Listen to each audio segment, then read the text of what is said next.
Have you ever felt like something strange was watching you, even when you were completely alone? Sometimes the quiet of a village hides secrets so deep that not even silence dares to break them. Pay attention, because what seemed harmless may never have been. In a small town, lost among forgotten roads and houses barely standing the test of time, someone decided to replace death with dolls. Yes, dolls. Still faces dressed in royal clothes, sitting on sofas, looking out the windows, and for years, no one suspected a thing.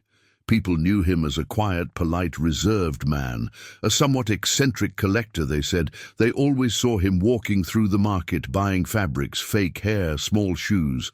No one asked many questions. In small towns, curiosity is expensive, and custom teaches us to look without really seeing. But behind that kind facade lurked a truth that no human being is prepared to face. What he called "my girls" was something much more disturbing. They say the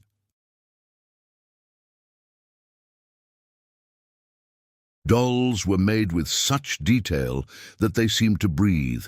Real eyelashes, made-up skin, glass eyes that followed the movements of those who passed in front of them.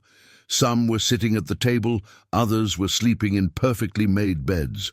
There was even an entire room dedicated to birthday parties, candles, music, presents, everything prepared for someone who was no longer alive. Can you imagine something like that? Stay with me until the end, because what you discover now may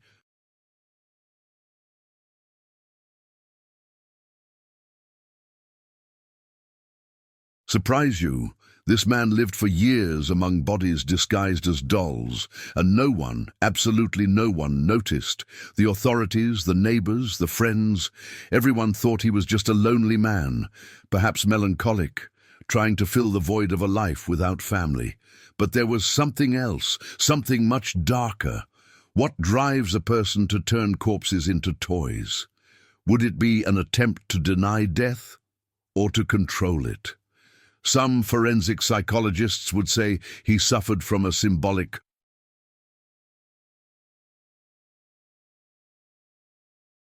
necrophilic obsession, the inability to accept the loss and deterioration of what he loves. Others believe that he simply saw himself as a savior, someone destined to protect these victims from decay, from the cold of oblivion. But protection or possession? When the dolls started appearing, no one was surprised. He would place them in the garden, on the swing, sometimes even on the doors of abandoned houses. Some children found it curious, others ran away crying. The dolls had names, identities, and the lost look of someone who has seen too much.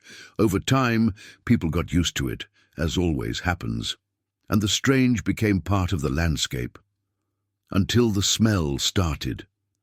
The mystery of the dolls spoke not only of a disturbed man, but also of what everyone around him chose not to see. Because sometimes the real terror isn't in those who do the evil, but in those who choose to ignore it. Have you ever been there? Have you ever had a feeling something was wrong, but chose to believe it was just your imagination? Because in this story, imagination didn't save anyone. She only gave time for the horror to become routine, and the dolls, silent companions of a secret impossible to hide forever. And it is precisely here, where the silence begins to break, that the darkest truth will come to light. Have you ever met someone who seemed too good to be true? That kind of person everyone describes as polite, calm, helpful, but who, for some inexplicable reason, evokes a strange, almost imperceptible feeling when they're around. Stay with me until the end, because what you're about to discover might surprise you. The story you're about to hear took place in a small village forgotten by time, surrounded by hills and dirt roads that almost no one used anymore. a place where the wind seemed to whisper secrets and the silence weighed more heavily than the sound of church bells on Sundays. It was the kind of town where everyone knew everyone else, where every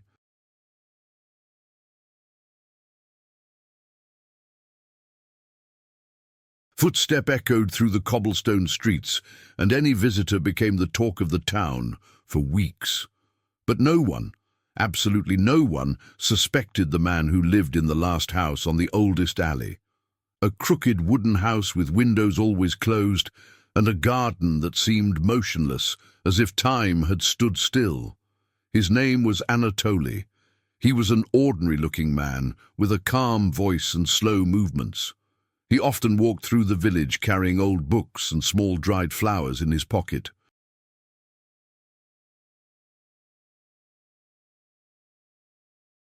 He greeted everyone with a shy smile, and the children called him the doll teacher because from time to time they saw him restoring old toys that families left at the market. They said he did it out of compassion, so that poor children could play again. No one imagined that, inside that house, he was also restoring something that should never have been touched. During the day, Anatoly seemed a solitary but kind man. He visited the cemetery frequently, chatted with the priest and helped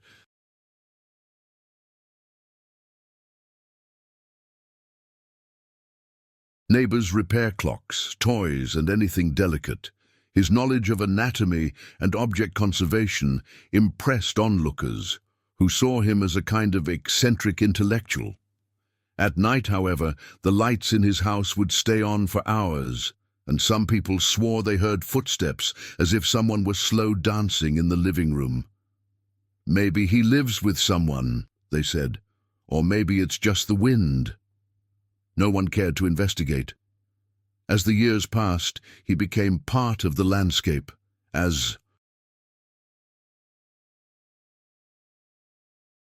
invisible as the church bell that no longer rang. The neighbors grew accustomed to his strange demeanor and the silence of the house. It was easy to forget him until the dolls began to appear. First, one sat on a park bench, wearing a lace dress with glass eyes that seemed to follow passers-by. Then another in front of the school, leaning against the gate, with braided hair and a necklace of real pearls. Soon, dozens of them began to appear.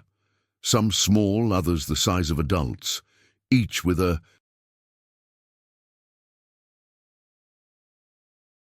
different face, but all with the same blank expression. People thought it was just an eccentricity of old Anatoly. "He always liked dolls," they said. "Maybe it's his art form." No one suspected anything. No one wanted to understand why those dolls were appearing in places where disappearances had previously occurred. It was easier to laugh, ignore, and move on with life. After all, in small villages, silence is a form of survival. But something about that man didn't fit. The gentle way he cleaned the dolls' faces, the way he treated them like living beings, the way he called them by name. It was all too strange to be just loneliness. Visits to the cemetery became more frequent, and the basement of his house, where no one had ever entered, began to exude a sweet, dense smell, almost imperceptible but impossible to forget. And it was there, in that house where the curtains never moved and the clock always seemed late, that the true horror began to take shape. But to understand what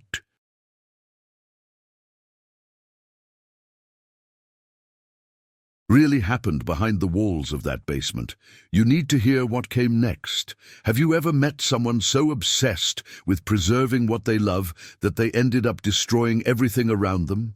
Sometimes the human mind creates forms of love that border on terror, and it is on this border between devotion and madness that this man's story lurks. Stay with me until the end, because what you're about to discover may deeply surprise you.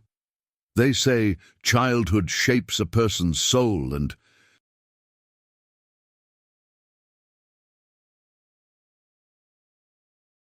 In his case, the mold was made of silence, loss, and loneliness. Anatoly grew up in a home where death was a frequent visitor.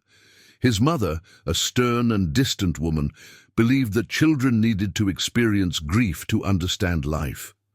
It was she who took him, as a young boy, to the village funerals, teaching him to touch the cold faces of the dead and observe how time erased their memory. "People disappear twice," she said. "First when they die, then when they are forgotten." Anatoly never forgot that phrase.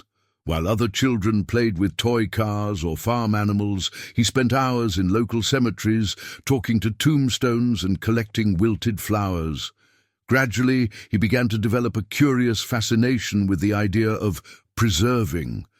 He wanted to prevent death from completely taking the departed. He wanted to reverse oblivion, and deep down, he believed he could. In his youth, he immersed himself in the study of history, archaeology, and embalming rituals. He spent entire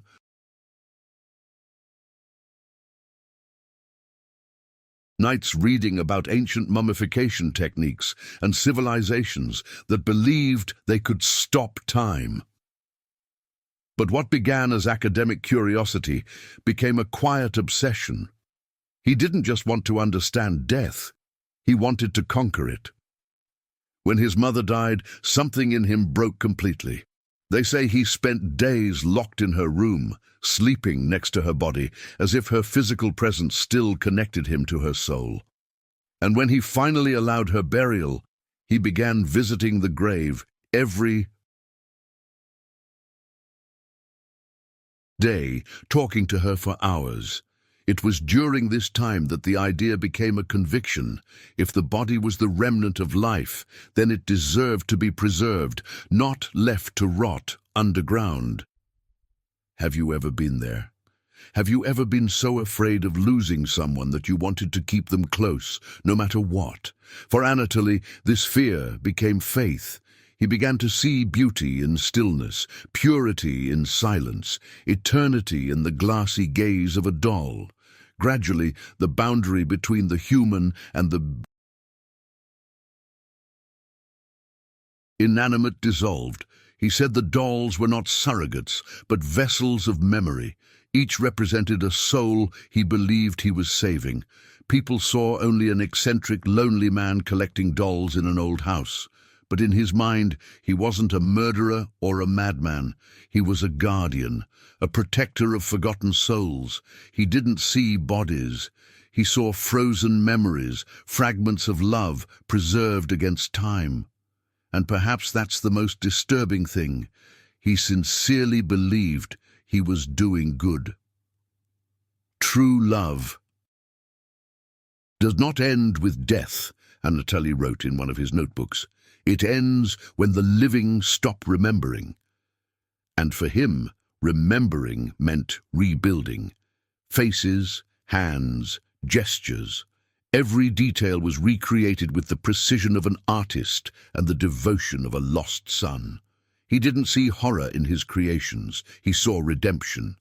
But the mind that believes it is saving may sometimes just be hiding what it fears to face. And it is in this abyss between pity and insanity that the truth about Anatoly begins to reveal itself, because maybe he really believed he was honoring the victims, or maybe he was just trying to hide what he did. Have you ever had that feeling that something around you just isn't right?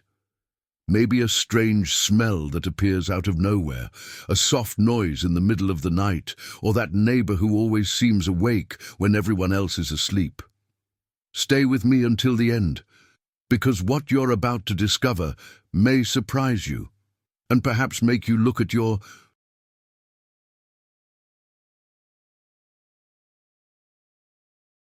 neighborhood in a different light. For years, the small village lived in an almost theatrical calm.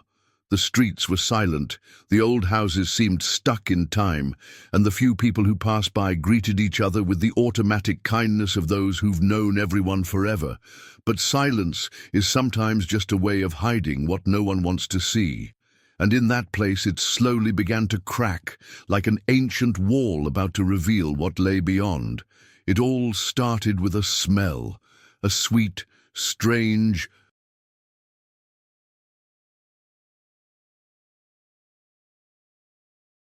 odor that arose on the most humid mornings and seemed to come from the direction of Anatoly's house. People said it might be the chemicals he used to restore his antique dolls. After all, everyone knew he was a man of eccentric habits, the kind who sleeps late and spends the day immersed in collections no one understands. But as the weeks passed, the smell grew stronger, more persistent, until it began to invade neighboring houses. And still, no one said anything. Have you ever been there? Have you ever felt something was wrong but preferred to convince yourself it was nothing? That's exactly what happened. The entire village chose silence, but silence has a price. The dolls began to change. Before, they were small and simple, placed in windows as decorative pieces. Now they appeared larger, more human. Some appeared overnight, sitting on garden benches, dressed in clothes no one recognized. Others seemed to watch the street from inside the house, with eyes so real that many looked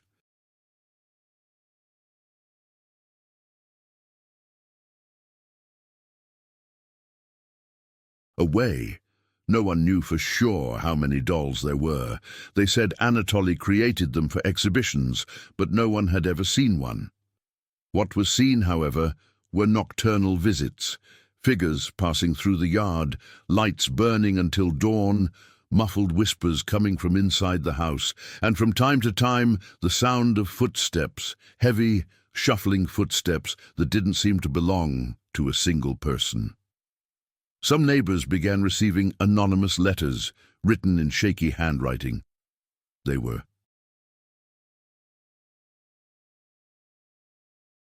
strange, unremarkable notes, speaking of souls trapped in wax bodies, and voices that still cry to be remembered.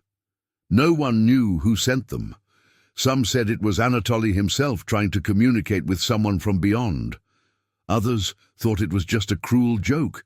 But fear began to spread. The reports became increasingly bizarre. A woman swore she saw one of the dolls move. A mailman said he heard children's laughter coming from the basement, even though he knew the man lived alone. And an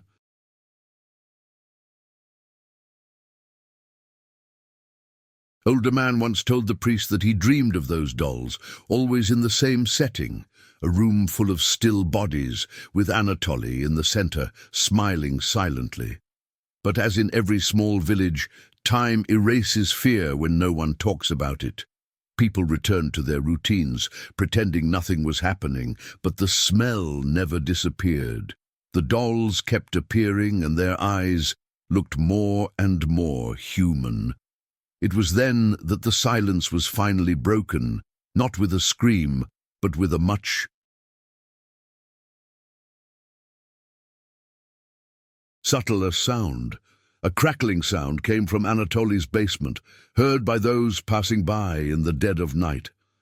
And what some neighbors decided to do from that moment on would change the history of that village forever. Have you ever imagined entering a house and realizing too late that nothing there is what it seems? A place where the air is heavy, the silence is almost solid, and every shadow seems to watch your footsteps. Stay with me until the end, because what you're about to discover now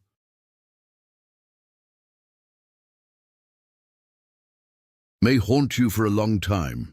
When the police finally received the warrant to investigate Anatoly's home, no one expected what was about to happen.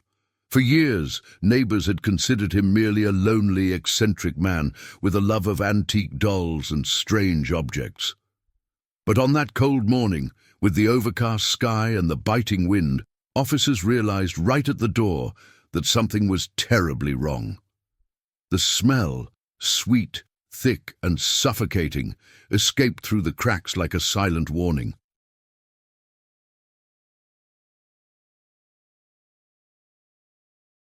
That the horror didn't want to be discovered, the first thing they noticed was the silence. There was no sound other than the creak of the wooden floor beneath their boots. The curtains were closed, blocking out the light, and the entire house seemed frozen in time, as if no one really lived there, only something remained. The furniture was old, covered in yellowed sheets. Small dolls were scattered on the shelves, some missing an eye, others with human hair sewn in with surgical precision. But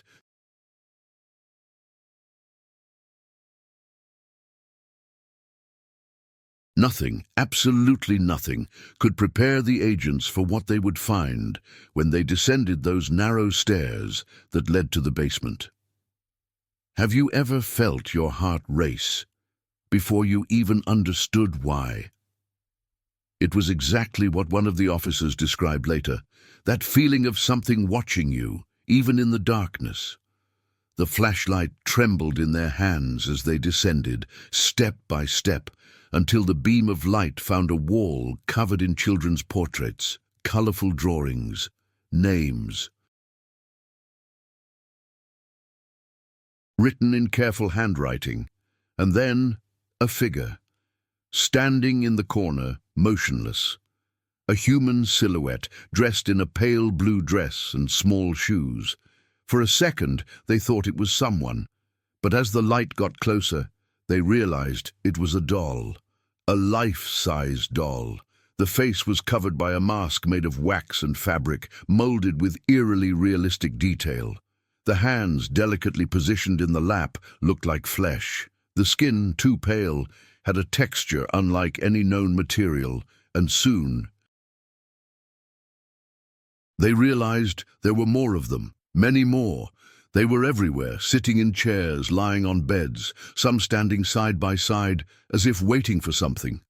Each one dressed differently, their hair carefully styled, their glass eyes shining in the dim light. Some wore necklaces with names engraved on small metal plaques. Nadia, Irina, Katya. Each name, a story. Each doll, a life someone had tried to make into a memory. The air down there was almost impossible to breathe. One of the investigators staggered out, trying to contain his nausea, while another, in shock, simply muttered that they seemed to be looking back. And in the middle of that scene, there was a table. On it, an open notebook, full of handwritten notes. "They're not dolls," one page read. "They're my girls. They're asleep now, but they still hear me." Can you imagine what was going through this man's mind? How can anyone confuse bodies with toys, death with companionship?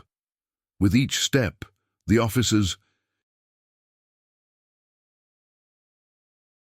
discovered something even more disturbing, details that transformed the basement into a kind of sanctuary of insanity.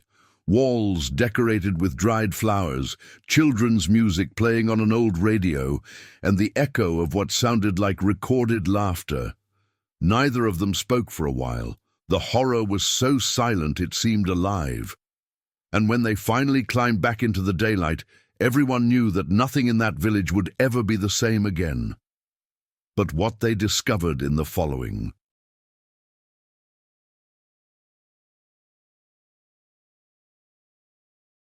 days, the secrets hidden in the diaries, the confessions, and the true purpose behind those dolls would reveal something even darker than the basement. And that's where the story really begins. Have you ever wondered what really goes on in the mind of someone capable of doing the unthinkable and still believing they are doing good? Sometimes the true terror lies not in the act itself, but in the explanation that accompanies it. And what Anatoly would say in court would leave everyone in absolute silence. Stay with me until the end, because what you're about to discover may surprise you and perhaps change the way you see the line between insanity and compassion. The trial was a spectacle that paralyzed the country. Cameras crowded outside the courtroom, journalists shouted questions, and people crowded behind the bars, trying to catch a glimpse of this man who, for years, had lived among the dead. Anatoly appeared escorted, pale and serene, as if he didn't understand the reason for so much commotion. He wore the same worn coat as always and held a small notebook, the same one investigators found in his home, filled with notes about the girls and how death shouldn't mean loneliness. During the trial, the evidence was presented one by one. Photographs, tissue fragments, chemical samples, identified bones. Each image projected on the screen made the audience hold their breath. The dolls, now known as Anatoly's girls, were displayed cautiously, partially covered, as if even the police were afraid to look at them for too long. Each one corresponded to a missing person, and in each recreated face was a desperate attempt to preserve what time had already taken. Forensic experts explained that he used conservation techniques inspired by ancient Egyptian rituals and adapted embalming methods. He mixed chemicals, wax, and tissue to reconstruct the skin and give the bodies a living appearance. Psychiatrists described him as a man with severe dissociative disorder, unable to distinguish the line between life and death. According to the report, Anatoly sincerely believed he was saving those people from oblivion. "I didn't kill them," he said calmly. "I brought them back." Can you imagine the coldness, or perhaps the conviction, of someone who believes this? During his testimony, he spoke in a low, almost sweet voice, referring to the victims by name, as if they were close friends. "I just wish they would never be alone again," he repeated. "No tears, no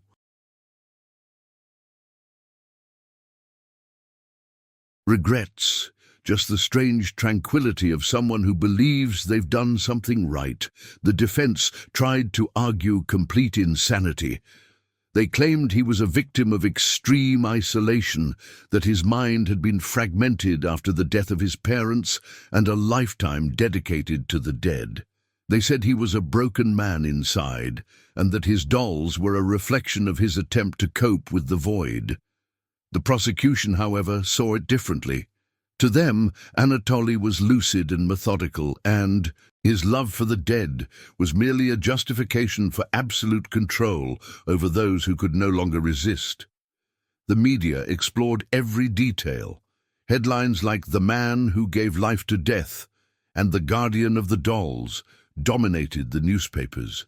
Interviews with neighbors, priests, and psychologists transformed the case into a kind of cultural phenomenon, with society trying to understand and at the same time deny that someone like this could exist among ordinary people.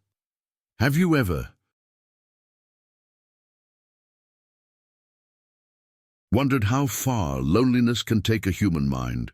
When isolation becomes companionship and silence becomes shelter, something breaks, and in that space between love and delirium, monsters are born who believe they are saving the world.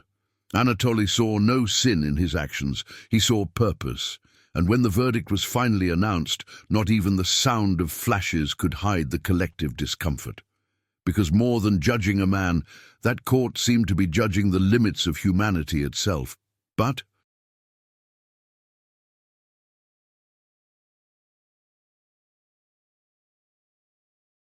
what few knew is that the case would not end there, because there was something the police later found that would change everything again. Have you ever stopped to think that not every monster hides in the shadows? Some live in the light of day, disguised as ordinary people, greeting neighbors, paying bills, smiling at strangers, while inside them something much darker grows silently. Stay with me until the end, because what you're about to hear now may make you question what it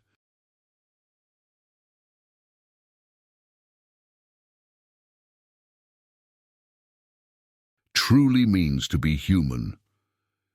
Anatoly's story isn't just about crime, insanity, or horror. It's above all about loneliness. That loneliness that slowly erodes, that slowly sets in and transforms the mind into a labyrinth with no way out. When it's all over and the courtroom falls silent, the question that echoes in everyone's mind remains. Was he a monster, or just someone broken by time? During the trial, psychiatrists said he suffered from profound mental illness, a rare type in which death becomes his companion.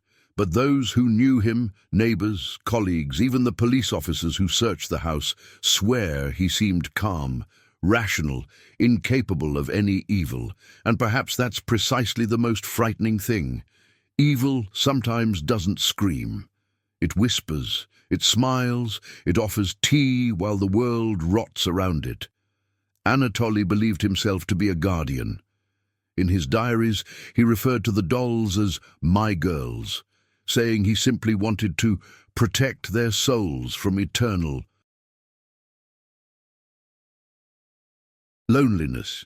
He didn't see corpses, he saw memories, echoes, fragments of love. And that's why the line between madness and humanity becomes so blurred, because on some level we all fear oblivion. Have you ever been there? Have you ever been afraid of being erased, of disappearing from the memories of the people you love? Perhaps deep down, this fear was what drove him and what destroyed him. But the most disturbing thing is that after all this, there are still those who defend him. Some say,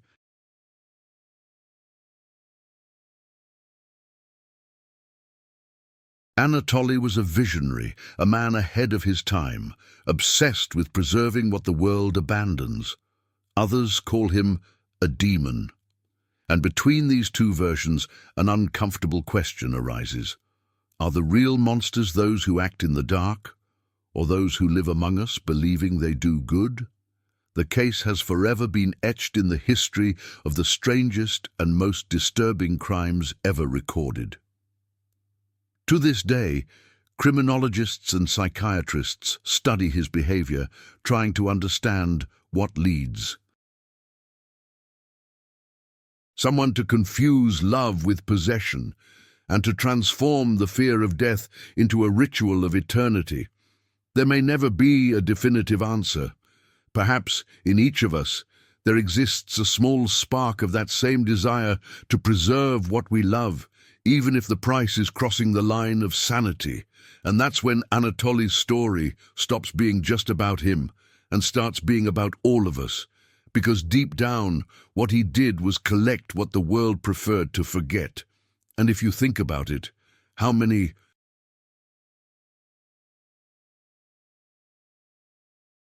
times do we do the same, keeping memories, people, moments that have died a long time ago? Some monsters don't lurk in the shadows. They just collect what the world has forgotten. And perhaps the true horror lies not in his actions, but in the similarity between what he felt and what we feel when loneliness embraces us.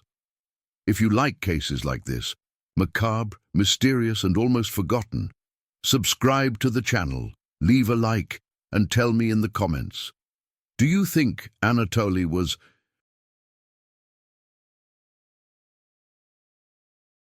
sick, or just cruel? The answer may reveal more about us than about him, because in the end, this story isn't just about a man and his dolls. It's about the emptiness silence leaves when no one listens, about what happens to the mind when solitude becomes companionship. And perhaps that's why this story resonates so deeply with those who listen, because at some point, we've all felt the fear of being forgotten. If this topic resonates with you, leave a comment below with what touched you most.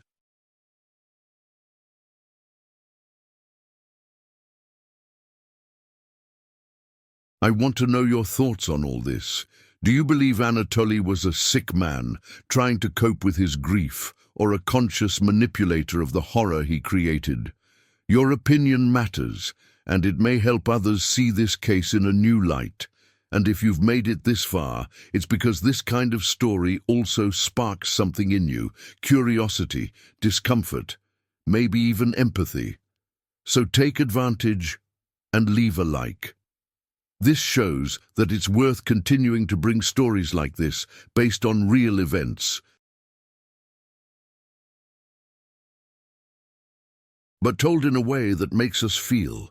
When you like and comment, the video reaches more people who, like you, seek to understand the hidden side of the human mind, the mysteries that time has tried to erase.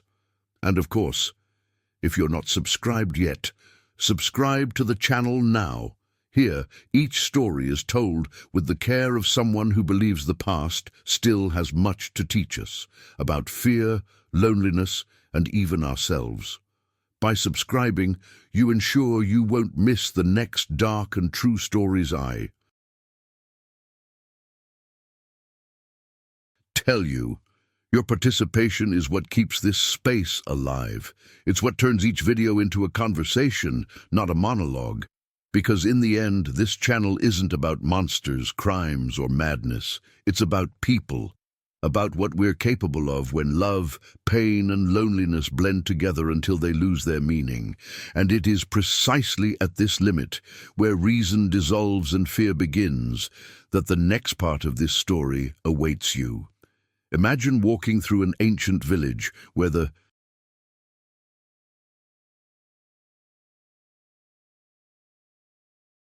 wind seems to carry secrets, and each house holds a piece of history no one dares tell. The streets are narrow, the floors are stone, and the sound of your own footsteps seems louder than it should be. The windows are closed, the curtains motionless, as if even the air there is afraid to move. Now imagine that, in this forgotten village, someone spent years living among dolls, and that these dolls, in fact, hid something no one would ever dare imagine. For a long time, they were seen as mere eccentricities, porcelain pieces, handmade dolls, reminders of a lonely man who lived in isolation, surrounded by glass smiles and unblinking eyes.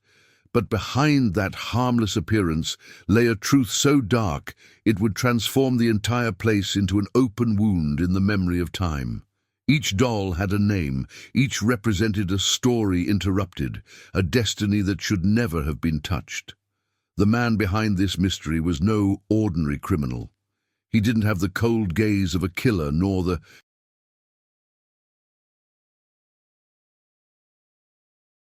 aggressive behavior of someone out of control. On the contrary, he was polite, kind, studious, someone who inspired trust, one of those faces that go unnoticed, the kind of person no one would ever suspect. And perhaps that's exactly what makes this story so disturbing. Evil sometimes dresses in normality. It walks among us, talks, smiles, and observes in silence. For years, no one questioned the reason for the house's many dolls.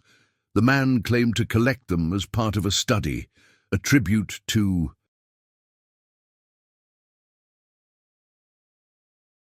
ancient traditions, a historical interest. People accepted him because it was easier to believe a comfortable lie than to face an impossible truth. The village went about its daily business, unaware that, inside that dark wooden house, a collection of horrors grew nightly. Now I want to delve even deeper into this subject, because this story isn't just about crime. It's about the human mind, about how far the fear of loss can take someone. It's about transformation, not the kind that liberates,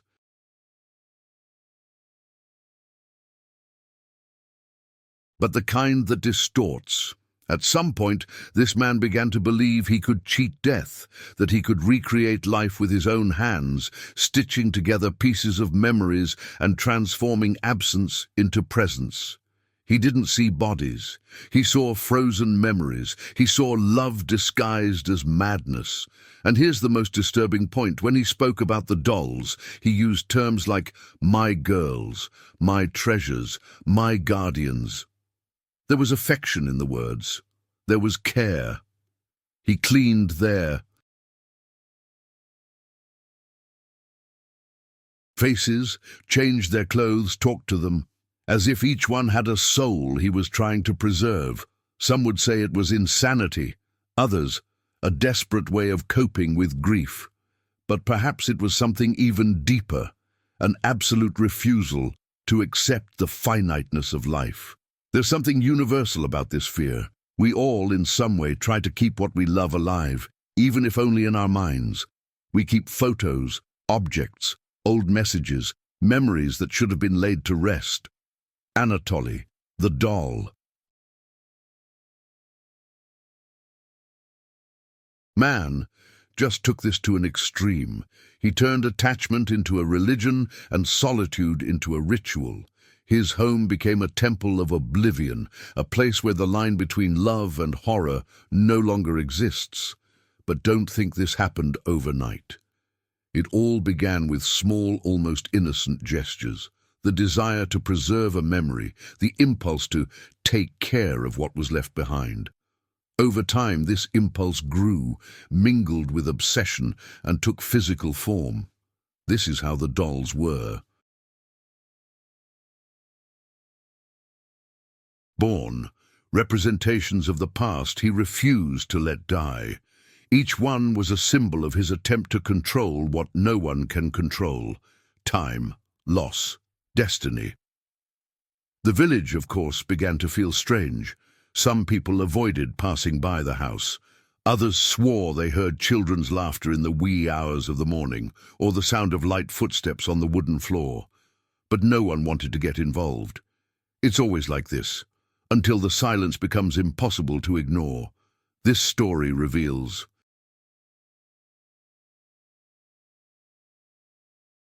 something that goes far beyond crime.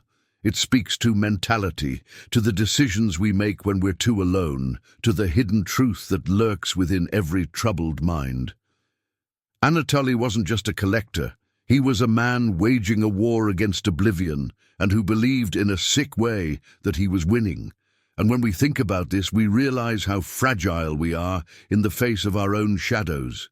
We all have an inner cellar, a place where we keep what we don't want to face. Some lock away memories, others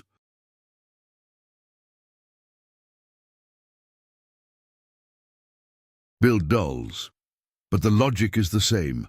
Hide what hurts, disguise what rots. And while we believe we're preserving something, perhaps we're only feeding what haunts us most. At its core, this story is a mirror.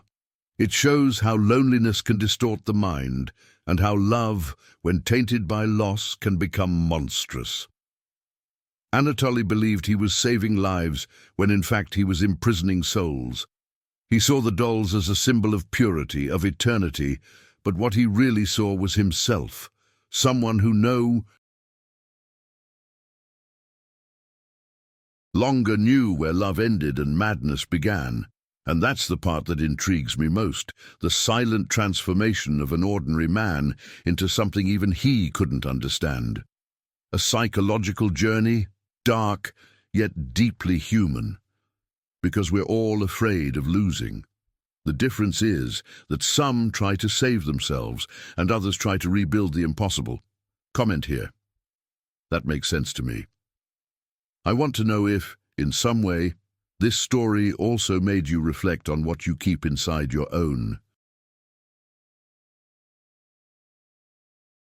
emotional basement, that place where time stops and memories refuse to die. There are places that seem forgotten by time, small villages, almost invisible on the map, where life moves slowly and silence speaks louder than any conversation. The kind of place where everyone knows each other, but no one really notices each other. Where routines are so repetitive that any unusual detail goes unnoticed.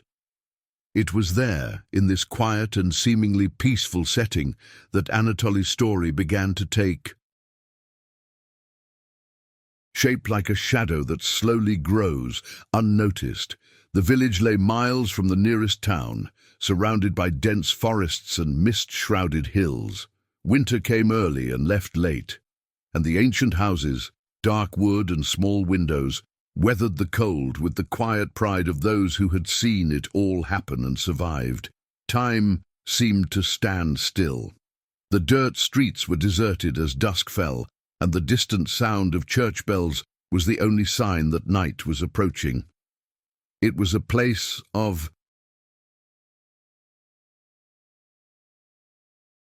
routine, of quick glances and brief conversations, where anything new was always greeted with suspicion. But Anatoly wasn't new. He had always been there, a part of the landscape. No one knew much about him, and perhaps that's why people preferred not to ask. He was a thin, clean-cut, middle-aged man with a polite manner. He always dressed the same way, a worn brown coat, black boots, and a hat he rarely took off. He walked slowly, as if time obeyed him, and spoke with a calmness that left people disconcerted. Everyone described him as kind, reserved, and a little eccentric, but there was no malice in his gestures, at least not at first glance. During the day he would wander through the local market, buying trivial things: flowers, candles, fabrics, antique dolls, and small metal objects. Sometimes he would stop in the square and watch the children play, with a distant, almost melancholic look in his eyes. He would greet his neighbors with a discreet wave, but rarely lingered in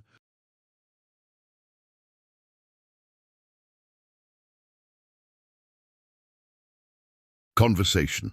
When someone tried to strike up a conversation, he would respond with short, polite phrases and quickly change the subject. "He's a good man," they would say, "lonely but harmless." And so, time passed. The house where Anatoly lived was at the end of a dirt road, a little removed from the rest of the village. It was an old building, with walls covered in dry ivy and windows always closed. At night, a single light remained on upstairs, long after everyone was asleep. Some said he worked as a restorer, that he spent his early mornings repairing antique dolls collected from abandoned churches and cemeteries.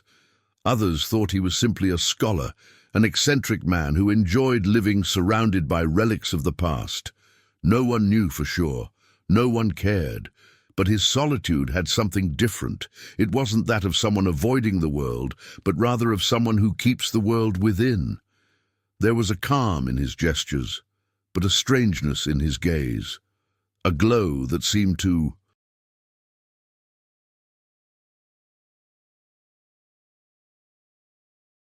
observe more than see. He treated his dolls like living beings. He cleaned their faces, combed their hair, and spoke to them as if chatting with old friends. Sometimes he placed some in the window, dressed in new clothes, as if waiting for someone. Other times he left flowers on the tables like small offerings. The village, accustomed to eccentricities, learned to ignore them. Over time, Anatoly became part of the routine. He was the doll man, a colourful, harmless character who gave the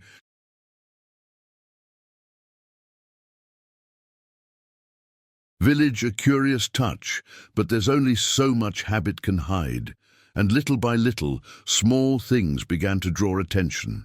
A strange smell that sometimes wafted from the house, the frequency with which he visited the cemetery, carrying too many bags and flowers for a single man, and the fact that on each visit he seemed to spend more time talking to the graves than praying.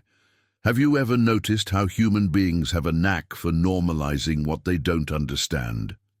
It's easier to invent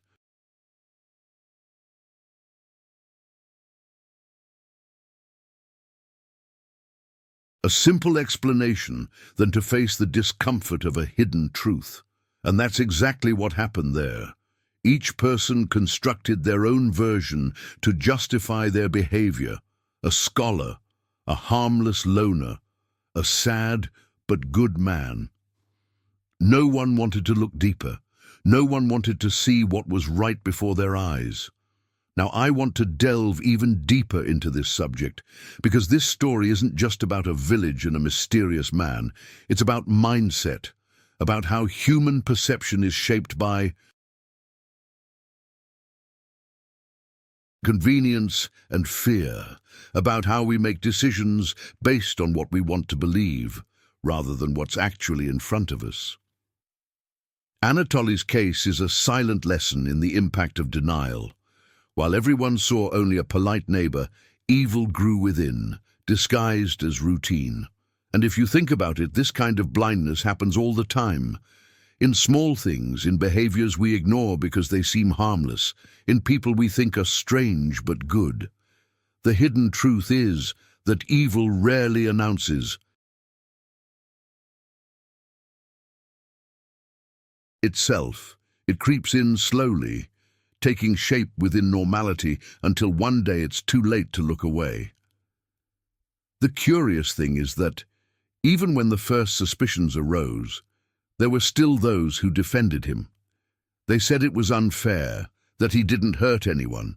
And perhaps that's the scariest part, how kindness, knowledge, and calm can mask the abyss within someone. Anatoly knew exactly how to appear trustworthy. He won people over with small gestures, a low voice, and looks that seemed sincere. He was an actor without a stage, living a play whose script was known only to him, and while the village slept, he worked. Not with wood nor with fabric, but with something much more intimate, the material of memory. He shaped the past, transforming silence into companionship.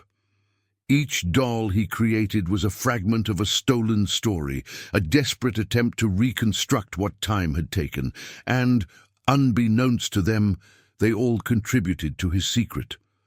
Each time they looked at him and looked away, Anatoly gained more power over their fear. This is the cruelest irony of this story. The monster didn't need to hide. It simply existed, while everyone pretended not to see it. And so, for years, the village lived alongside the horror, unaware that the real danger lay not in the darkness, but in indifference. Comment here, I'm on that journey too. I want to know if you've ever noticed at any point in your life how fear and habit sometimes make us ignore what's right in front of our eyes, and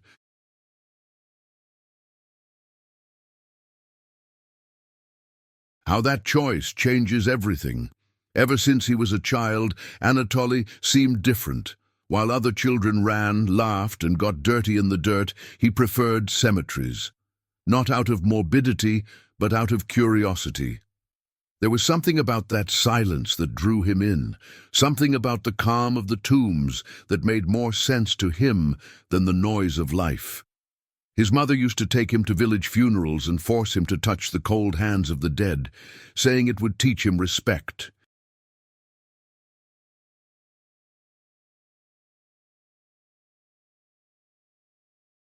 The ephemerality of existence. But in the mind of a lonely boy, that lesson morphed into something very different. His childhood was marked by absences. His father left early, his mother immersed herself in religious devotion, and the home became a temple of silence. The boy grew up among crucifixes and portraits of people who no longer existed, surrounded by phrases about the Last Judgment and the weight of sin. And amidst this environment charged with faith and fear, he began to see death in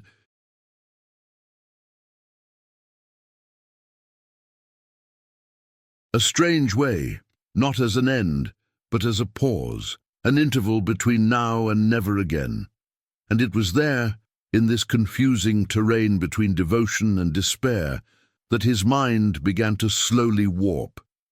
He was intelligent, studious, and had a nearly photographic memory. He read everything he could get his hands on: anatomy books, psychology treatises, texts on ancient rituals. His obsession with the idea of preserving grew with him. While his colleagues thought of the future, Anatoly thought of eternity. And in his mind, eternity wasn't a divine promise, it was a practical possibility. He believed that people's memories could be kept alive through the body, that if they prevented decomposition, oblivion would lose its power. This belief, mixed with loneliness and guilt, would be the seed of what would come later. Now I want to delve even deeper into this subject, because understanding Anatoly isn't about justifying what he did, but about understanding the kind of transformation that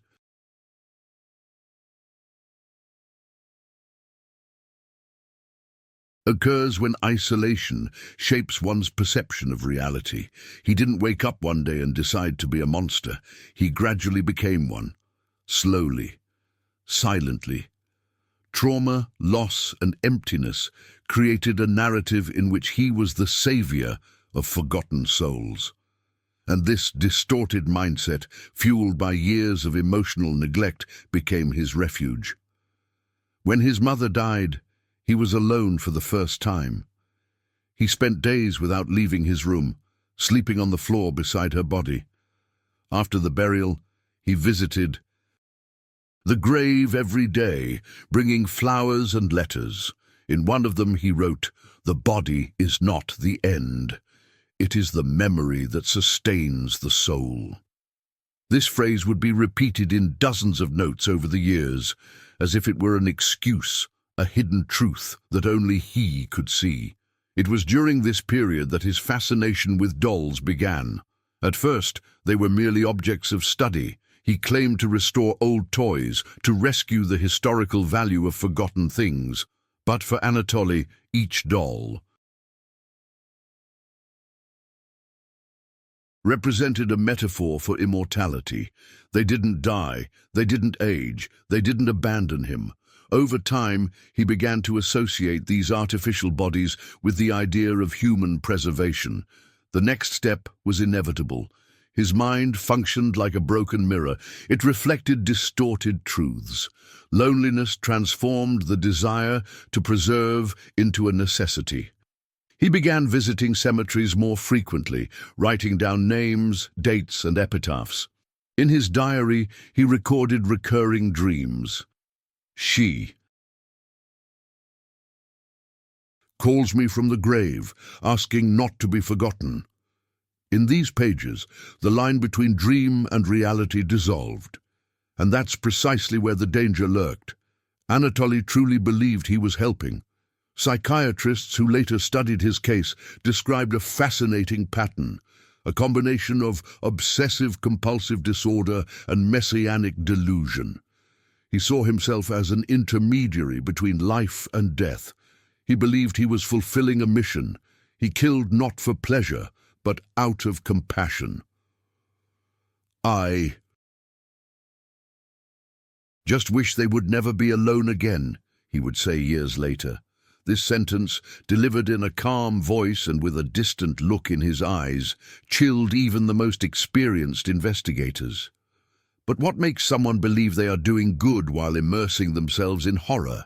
It's a question with no easy answer. The human mind is capable of justifying anything when it needs to survive its own guilt.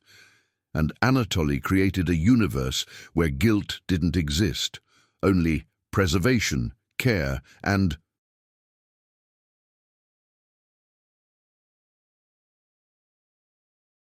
love for his girls.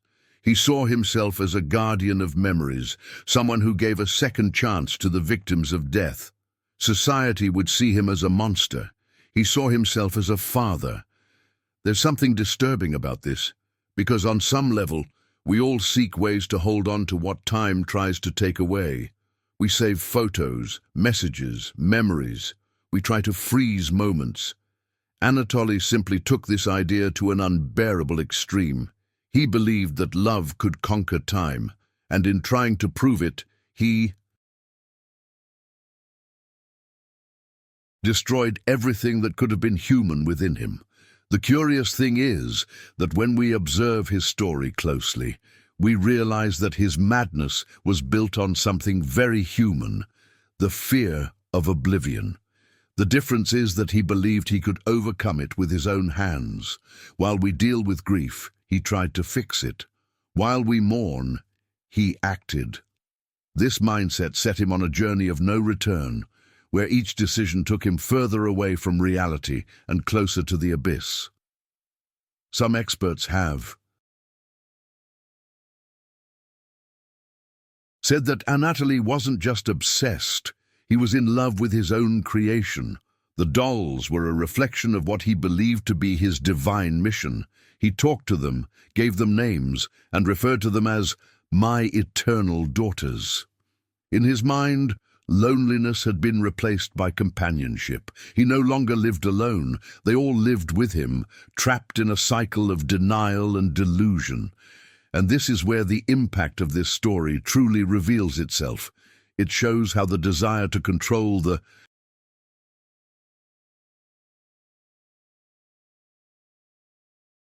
inevitable can transform someone. It's a dark journey about the decisions we make when pain speaks louder than reason. Anatoly wanted to preserve what he loved, but ended up imprisoning what was left of himself.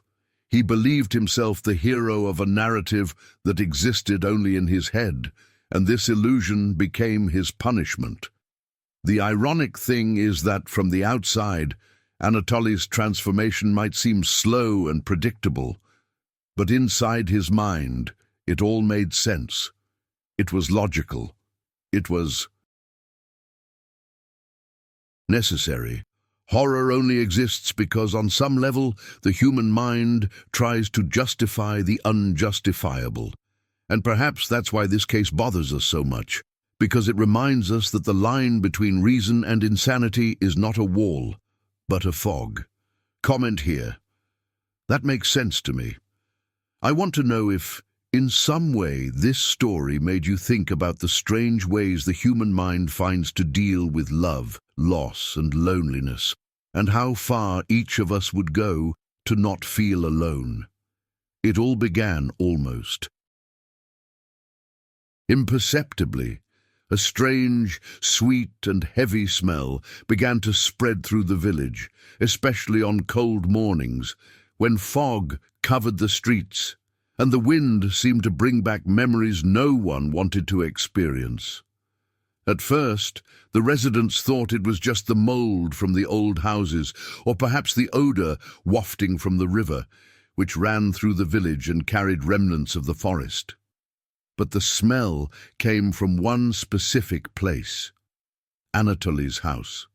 The same house where the windows were always closed, even on sunny days, and where sometimes faint, almost childish music could be heard playing on an old radio. People began to whisper. At first they were innocent whispers, the kind of rumors that start in small towns and spread quickly. He keeps things in there. He must have stuffed animals. Or maybe it's just dirt after all, he lives alone.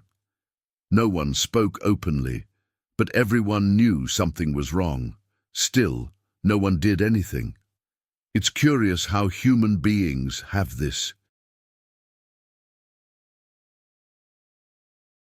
tendency to postpone confronting the unknown. It's easier to justify the absurd than to face it head-on.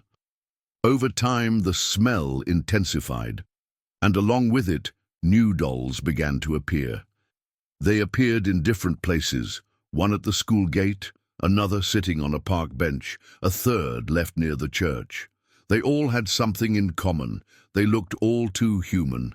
Their hands were thin, their faces had subtle markings, as if they had been molded by someone who knew every feature of their skin.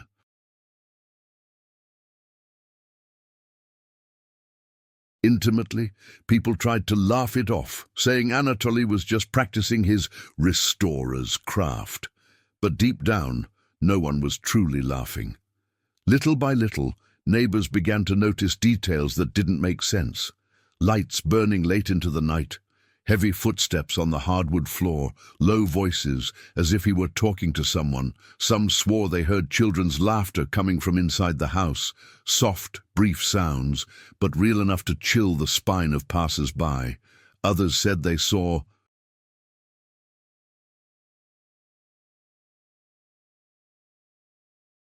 shadows moving behind the curtains, small figures of odd proportions, and yet fear was never enough to turn into a complaint. Now I want to delve even deeper into this subject, because what was happening there wasn't just a series of coincidences. It was a portrait of a collective mentality that chooses denial as a form of protection.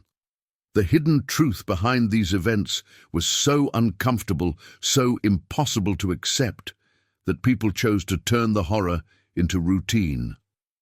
When abnormality repeats itself long enough, it becomes part of the landscape. And that's exactly what happened to Anatoly. There was a woman, his neighbor, named Irina. It was she who first suspected something more serious. One evening, while watering the garden, she saw Anatoly in the yard, kneeling, talking to what appeared to be a child sitting in a chair. The scene lasted only a few seconds, but what caught her attention was the movement of the girl's head, stiff, mechanical, almost frozen.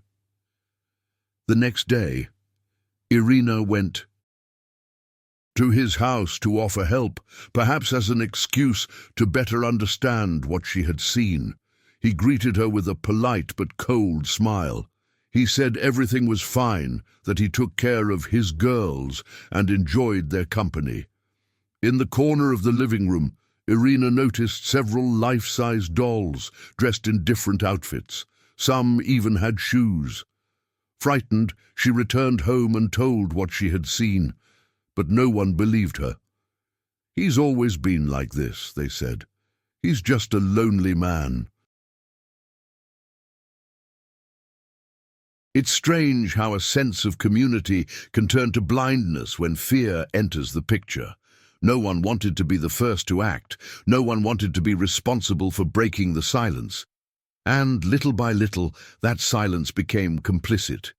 Soon, anonymous letters began circulating around the village. They were handwritten notes, left on doors and in the church mailbox. Short phrases, always with the same tone. "They're not sleeping. He talks to the dead. The dolls breathe at night. The priest read some of these letters and tried to trace their origin, but found nothing. No handwriting matched. Some said it was just a teenager playing pranks. Others thought someone was trying to frame Anatoly unfairly. But the letters kept appearing, and along with them, fear began to spread like an invisible rumor.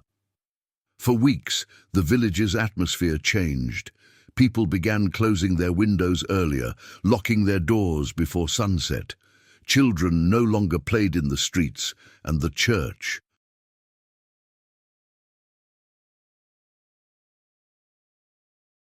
bells, which once marked the end of the day, seemed to ring with a deeper tone. And Anatoly? He remained the same. He walked the streets with a distant look in his eyes, greeting everyone with a slight wave. Sometimes he stopped to gaze at the cemetery, as if waiting for something. No one knew what. It was around this time that a mailman, making a delivery, noticed something he never forgot.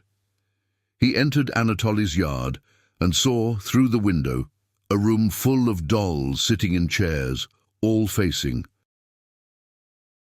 the same direction, a table with plates and silverware laid out as if awaiting dinner. The mailman froze. He swore he saw one of the dolls move its head slowly. He left without looking back. He never returned. These small clues, these ignored signs, formed what would later be described as the silent period. It was a time when horror was still a rumor and the truth only a possibility. But what's striking about these kinds of stories is human behavior, the collective mindset that, out of fear, of facing reality constructs a more comfortable version. It's the same instinct that makes us ignore a scream in the night, think it's just the wind, or explain the inexplicable as coincidence. And, bizarre as it may seem, Anatoly seemed to thrive on this silence. The less they spoke, the freer he felt to act. The dolls multiplied, the rumors grew, and mystery became part of everyday life. The village no longer saw a troubled man. They saw only the eccentric Anatoly, someone carrying a strange, harmless sadness. Until the moment the silence finally broke.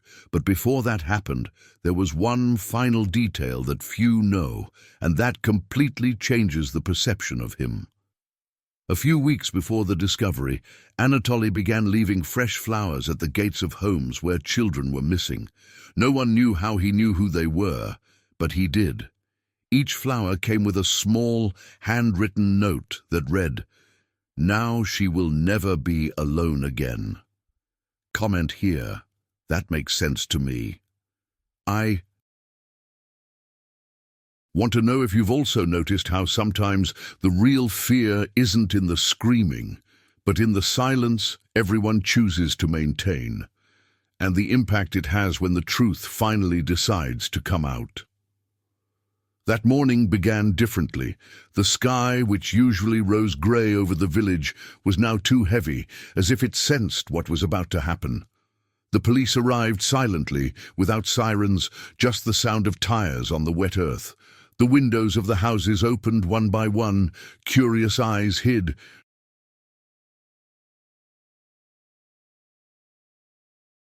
behind the curtains, and no one dared to leave. It was as if everyone knew, without needing to be told, that that day would mark the end of a long-held secret. The officers approached Anatoly's house cautiously. The gate creaked loudly, as if protesting the intrusion.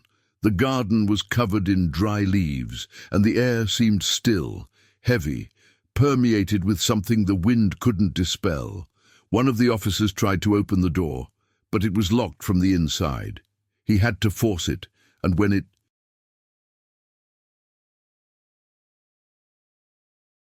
finally gave way, the first impact came not from the sight, but from the smell. A sweet, almost sickening odor, like wilted flowers mixed with something one shouldn't smell. Inside, the darkness was almost total. The thick curtains blocked the light, and dust hung in the air as a reminder that time was passing differently here. The floor creaked beneath their boots, and each footstep echoed too loudly as if the house were breathing. In the living room, dolls. Small, medium, some enormous, occupying shelves, sofas, tables. Their faces were painted to perfection. Their glass eyes seemed to follow their every movement. But there was something strange about them, a disconcerting, almost too human resemblance. One of the officers approached one of them and noticed the details. Eyelashes sewn in with the finest thread, carefully filed nails, tiny veins etched on their hands. The touch, cold and slightly hard, made him instinctively recoil. He looked around and realized there wasn't one. Not 10, but dozens of them. Scattered everywhere, dressed in different clothes, some with children's necklaces, others with real shoes. Each one had a small metal tag around their neck, engraved with a name. Nadia, Svetlana, Irina, Katya. Everyone's breath caught in their throats. Someone called out to Anatoly, but there was no answer. They climbed the stairs, opening door after door, bedroom, office, bathroom, everything meticulously organized, as if the resident had only left for a few minutes. Books on taxidermy, embalming, preservation rituals, notebooks with notes, anatomical drawings, calculations of human proportions. In the hallway, more dolls.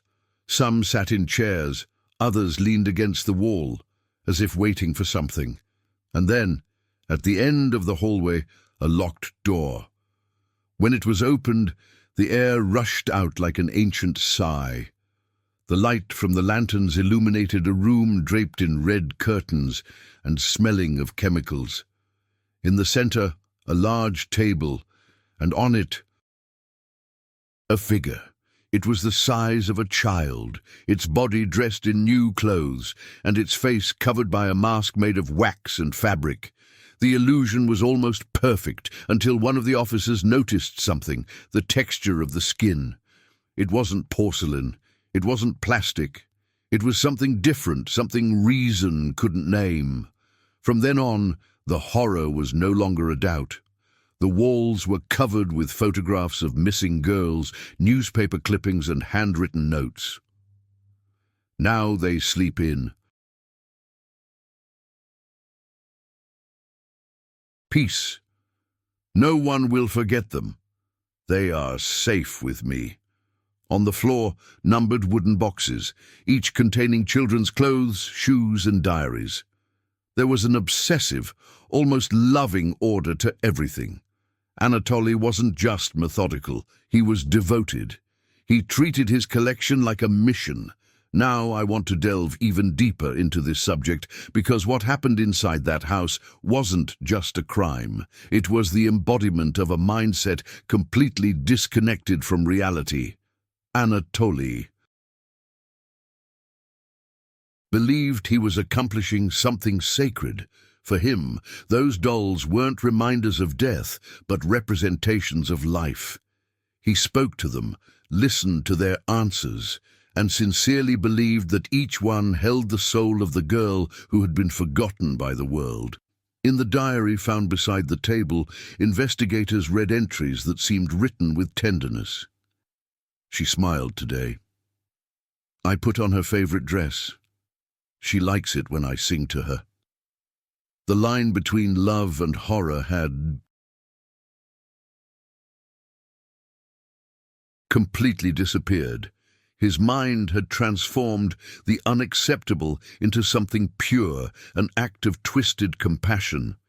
He didn't see corpses, he saw daughters, and in each of them he tried to fill the void that had haunted him since childhood. The impact of this discovery was so great that the police officers themselves struggled to continue their work. Many requested leave, others never spoke about what they saw. Because it wasn't just what was there, but the feeling, the suffocating energy of the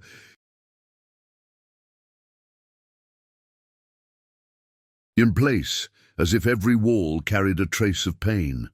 And perhaps it did. The dolls were carefully taken away one by one, covered in white sheets. The villagers, who until then had lived on speculation and rumors, watched in silence. Some wept, others prayed. What had once been just a strange man now became the protagonist of a collective nightmare. The truth no one wanted to see now imposed itself upon everyone, cruel and undeniable. But there was something even more disturbing. During the forensic examination, they discovered that each doll had been carefully positioned in a specific room of the house. In the living room, those he called the happy ones. In the bedroom, the sleeping ones. In the attic, the silent ones. Each group represented a state of mind, a type of memory. It was as if he had created a small, private society where each one had a role, a symbolic function. The entire house was a reproduction of life, or what Anatoly believed to be life. And among the collected objects, one detail caught my attention, a cassette recording with a male voice whispering, "They're not dead, they're just waiting." The phrase repeated over and over until the end of the tape. The scratchy sound, the breathing close to the microphone, the calm tone, everything revealed the same pattern of delirium. The horrifying discovery of Anatoly's house wasn't just a tragedy. It was a window into a mind that sickened its way into rewriting the laws of life. And perhaps the most The frightening thing about it all is the feeling that for some reason he believed he was saving those children, that in his world, horror wasn't a sin, it was love. Comment here. I'm on that journey too. I want to know if, in some way, this part of the story also made you think about how much the human mind can transform when it tries to fill the void of loss, and how sometimes the darkest truth is the one born from an intention that seemed pure. Anatoly's trial began amid a frenzy the small village had never experienced before. Newspapers from across the country covered every detail, cameras crowded the courthouse steps, and people who had never seen him in life debated his sanity as if they had known him forever. It was as if everyone suddenly needed to understand who this man was, the human doll maker, as the press dubbed him. But no one seemed prepared for what he truly represented. Anatoly was led into the courtroom with his hands handcuffed and a distant look in his eyes. His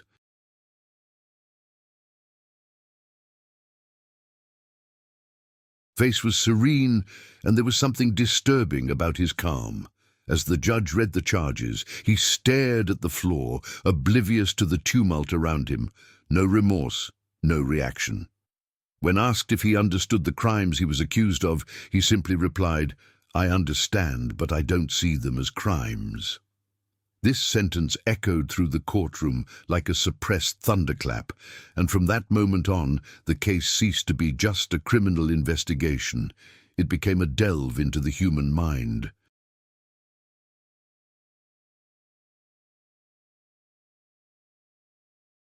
And its abysses. The prosecutors presented detailed evidence, photographs, forensic reports, diaries, recordings, and objects found in the house. Every detail was a gaping wound in logic. Each doll corresponded to a missing victim. The metal plates, the engraved names, the carefully chosen dresses, everything pointed to a method, an obsession built with almost scientific patience. And at the center of it all was him. A man who saw love where the world saw madness. Now I want to delve even deeper into this subject, because the most frightening thing wasn't what he did, but how he justified his actions. During interrogation, Anatoly said he couldn't bear the idea of people being forgotten.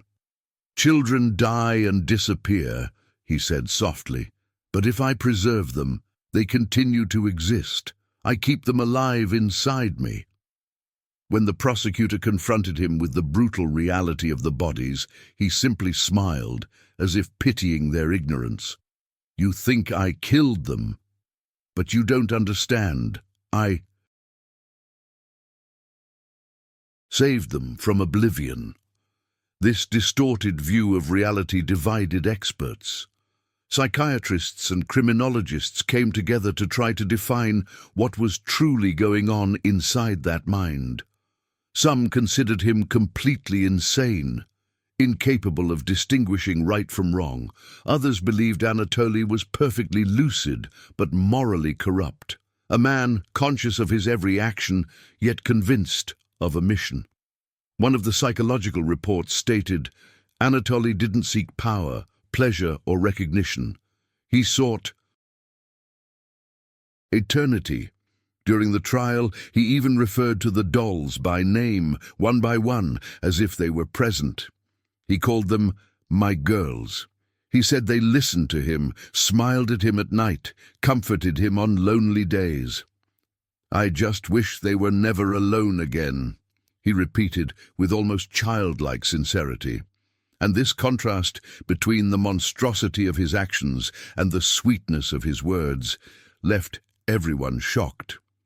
It was impossible not to feel a mixture of revulsion and compassion. The defense tried to argue insanity, claiming that Anatoly was a victim of years of isolation and a pathological relationship with death. The lawyer argued that he never intended to hurt anyone, only to preserve what was already lost. But the prosecution countered with surgical coldness. It's not a solitary man who decides what should be preserved. It's life. And this sentence, filled with indignation, silenced the entire courtroom for a few seconds. Meanwhile, the media transformed the case into a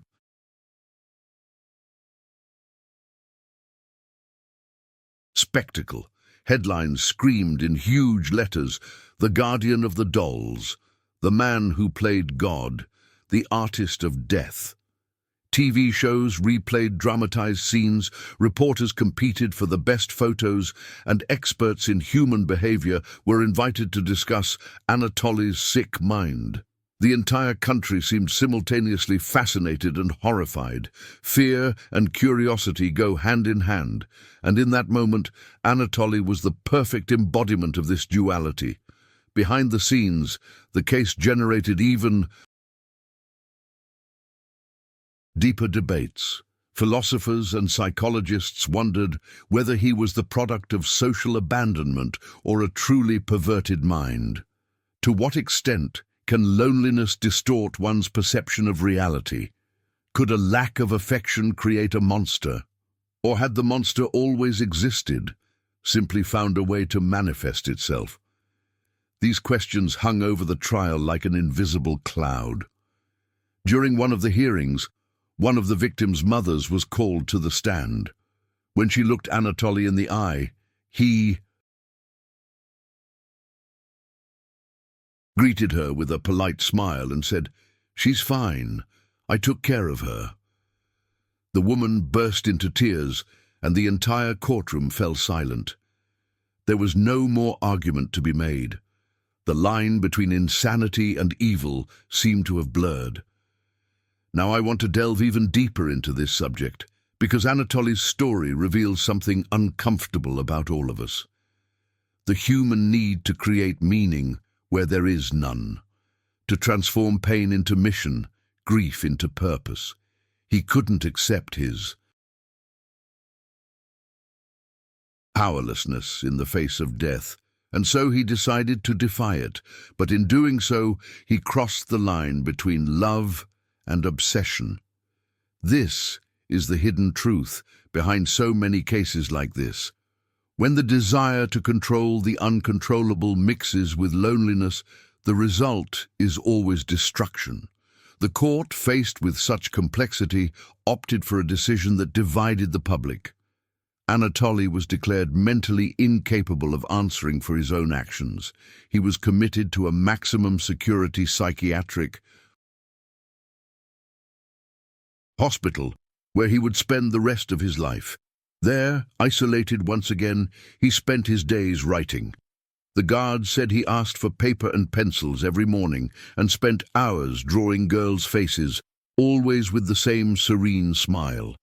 Sometimes he talked to himself, sometimes he sang softly.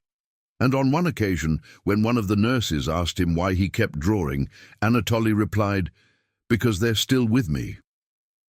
This kind of response shows how the human mind can create its own prisons.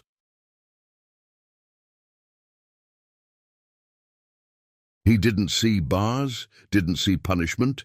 He saw continuity. He continued to believe he was fulfilling a greater mission, as if reality had never caught up with him. To the doctors, it was a rare case of psychosis sustained by fixed beliefs, a mind that chose illusion as its permanent refuge. For him, it was simply peace. The impact of this case was so profound that years later, scholars still cited it in research on psychological isolation, distorted morality, and affective delusion. Some said Anatoly was living proof that prolonged loneliness can become a form of madness. Others believed he was the extreme portrait of something more subtle, the human fear of being forgotten. And perhaps that's what's most frightening about this story, the realization that on some level, Anatoly wasn't just different. He was a distorted reflection of something that exists in all of us, the inability to accept the end. He simply took this denial to the extreme until he completely lost all sense of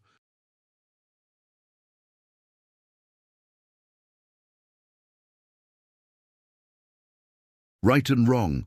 Comment here. That makes sense to me.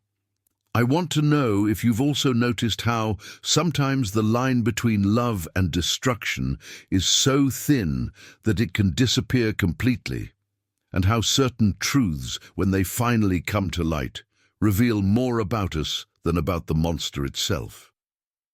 Years have passed since the trial, but Anatoly's name continues to echo like an open wound in the collective memory. His story transcended borders, inspiring books, documentaries, and endless debates about the depths of the human mind when loneliness becomes necessity.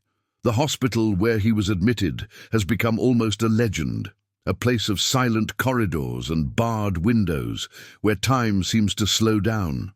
Inside, he lived out the rest of his days as a shadow of his former self, drawing faces and writing letters to dolls that no longer exist.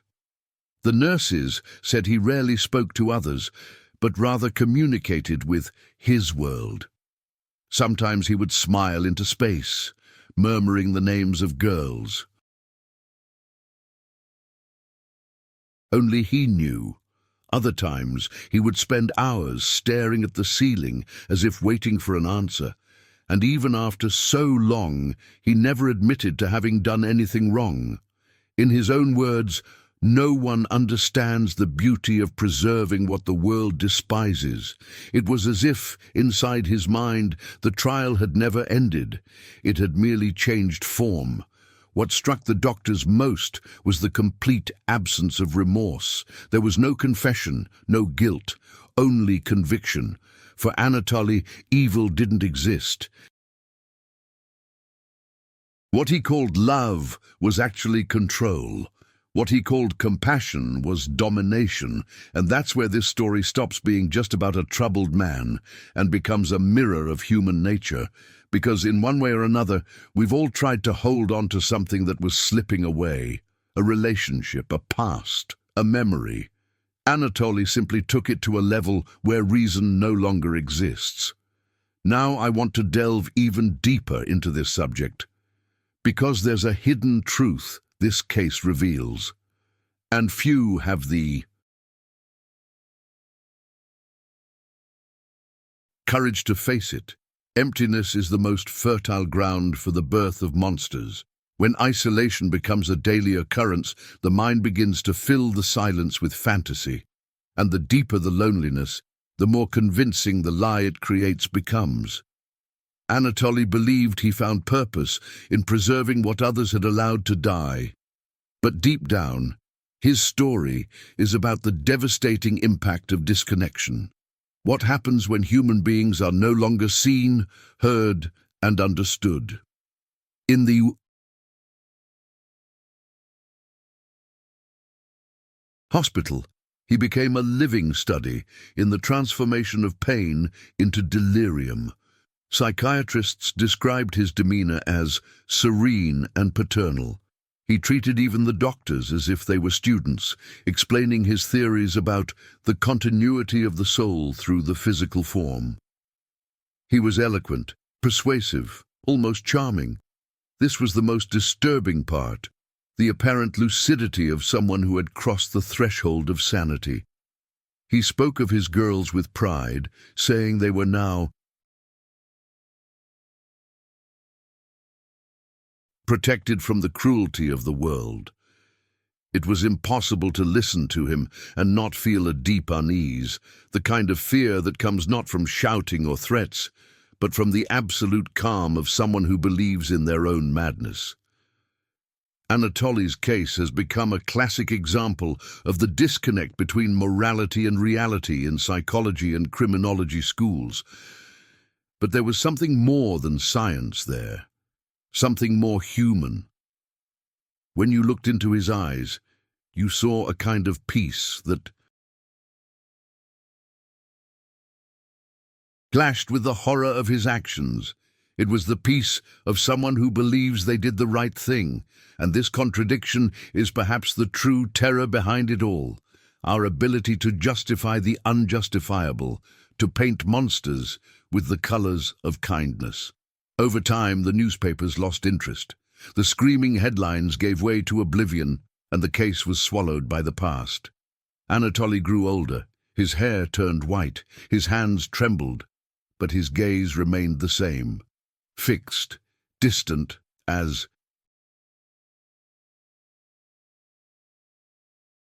if he lived between two worlds, and one day, without fanfare, he died. He was found in his room, his face peaceful, a sheet of paper on his chest. On the paper, a single sentence: "They are still with me." The funeral was simple. Few people attended. Some curious onlookers, some journalists, and two of the nurses who had cared for him during his final years. But the strangest thing was what they found later, when they cleaned out his hospital room. Inside a wooden box were dozens of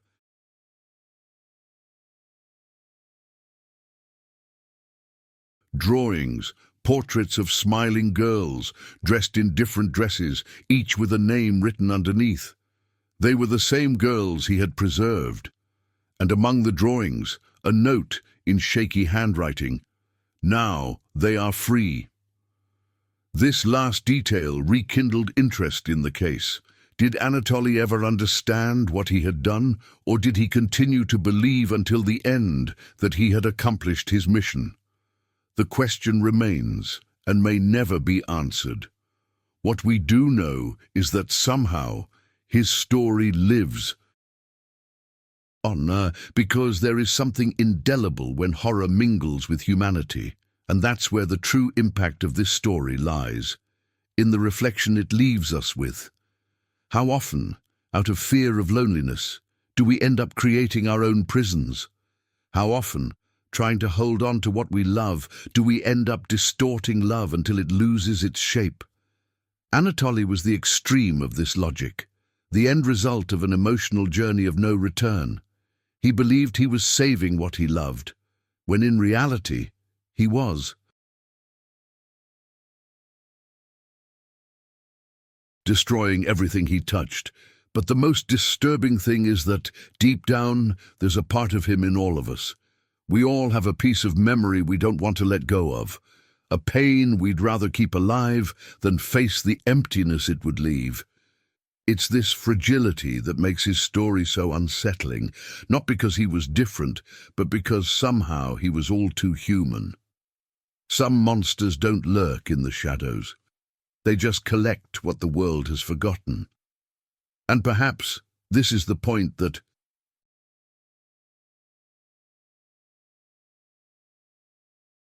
hurts the most, realizing that the line between human and monstrous is much thinner than we'd like to admit. Comment here. That makes sense to me. I want to know if, in some way, this story also made you think about how our own losses shape who we are, and to what extent the desire to keep something alive can turn us into prisoners of the past.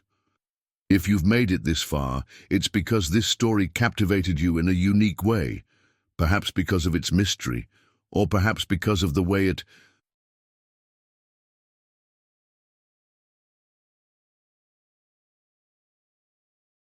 reveals the most hidden side of the human mind.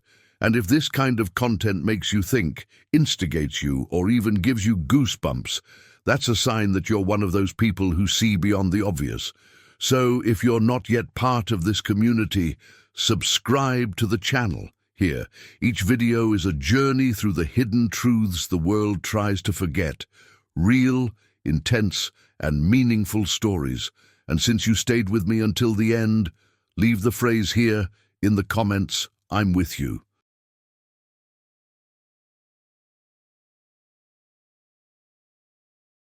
Until the end. So I know you are one of those who are not afraid to look the darkness in the eye, and that already places you among the few who truly understand the weight of these stories. Oh, and don't forget to like it, because that's what shows that it's worth continuing to bring stories like this, full of mystery, emotion, and reflections that keep resonating even after the video ends. There's a video here that complements this theme and will help you see another side of this same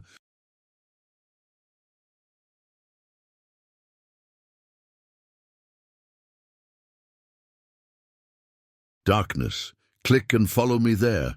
The next story begins peacefully, but the ending, you'll see, is unforgettable.